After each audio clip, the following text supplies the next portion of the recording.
The 61-year-old mailman who landed a gyrocopter on the lawn of the U.S. Capitol is free tonight to return to his home on Florida's Gulf Coast, but he faces 2 criminal charges. Doug Hughes made his initial appearance in district court in Washington.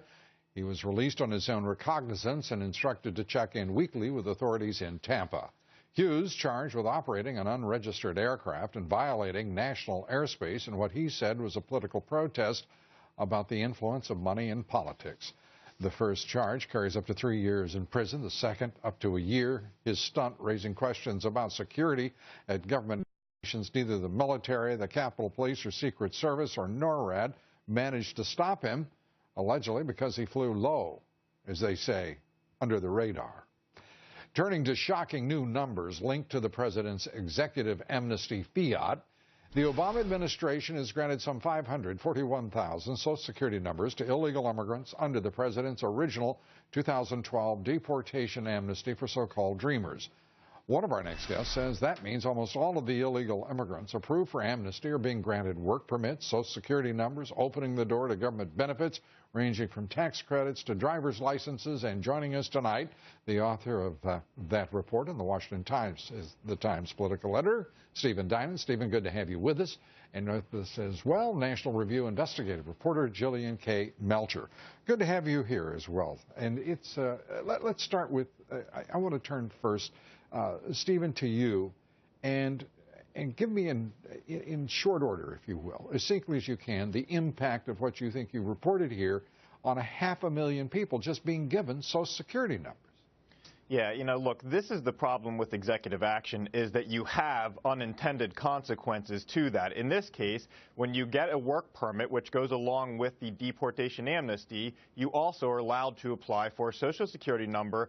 And the Social Security number, first of all, the work permit and the Social Security number together make it easy for you in just about every state to get a driver's license. If you have a driver's license and you have a Social Security number, you essentially have unlocked just about every benefit available to American citizens, including, according to some of the secretaries of state that have testified to Congress, that makes it easy to register and go vote, even though you're not supposed to. It's illegal to vote. You're a non-citizen. It's very difficult to detect somebody if they have a driver's license to be able to prove ID in so many of these states, and the Social Security number. So really is the gatekeeper identification documents, both of those together, the Social Security number being what the administration's actually giving out here. Yeah, I'm kind of amused at your thought there that it's illegal to go vote unless you're an American citizen.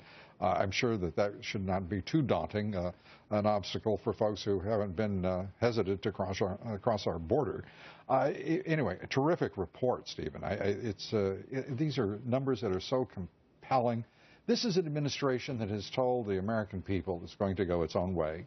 It's going to ignore Congress, ignore existing immigration law. Right now, we're watching play out in the Fifth Circuit Court of Appeals, a district court judge, Andrew Hannon, who enjoined the administration from carrying out any more of these, de facto amnesties until the Circuit Court can rule, likely the Supreme Court. Yeah, I think he's absolutely right on this. But what is so interesting is looking at the political calculation from the Obama administration in particular.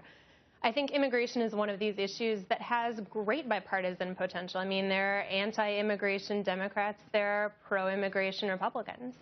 But I think you've really seen him go about this in the most isolating and offensive manner possible. And through fiats. Yeah, through fiats and through, I guess, options that would open up illegal immigrants getting welfare. That's something that Republicans can't stand for.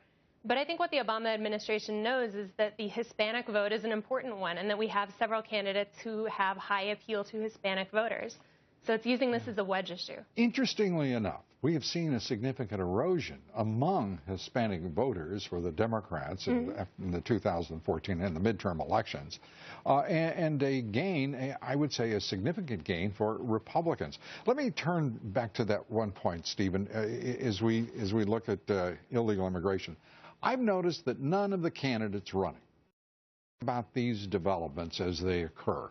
They're not discussing Obama's amnesty fiat, what they would do specifically about it. They're not discussing the incentives that the administration has created, nor the lawsuits and the legal actions being taken in both district and appellate courts in the country.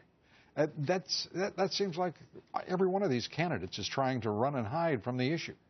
Well, you know, it is a tricky issue. Republicans do have to sort of balance, those presidential candidates have to balance what they think that the primary electorate wants versus the power of Hispanic voters. I get their reasoning, but I don't get why the national media is letting these guys get away with it. We actually have seen a number of them come out against the president's amnesties, in fact, saying that one of their first actions will be to at least repeal the 2014 amnesty, not the 2012 one for Dreamers, but the 2014. Did I miss the reaction of the Republican candidates to your report? Oh, no, that, you know, there wasn't a lot of reaction to that. I think at some point it just becomes so many more hits about this. The unintended consequences keep piling up. But it's such a politically dangerous issue for them. I mean, I wouldn't go near it with a 10-foot pole if I were them, because I think you're either going to risk isolating a huge demographic of potential Hispanic voters, or you're risking isolating a huge demographic of anti-immigration Republican voters. No, as I said to Stephen, I get the reason they do it. I don't quite understand why anyone would want to be president without the guts, the courage, and the honesty necessary to tell the American people their judgments on these issues as they arise. I get why they should be, you know, very careful. I don't get why the national media lets them get away with it.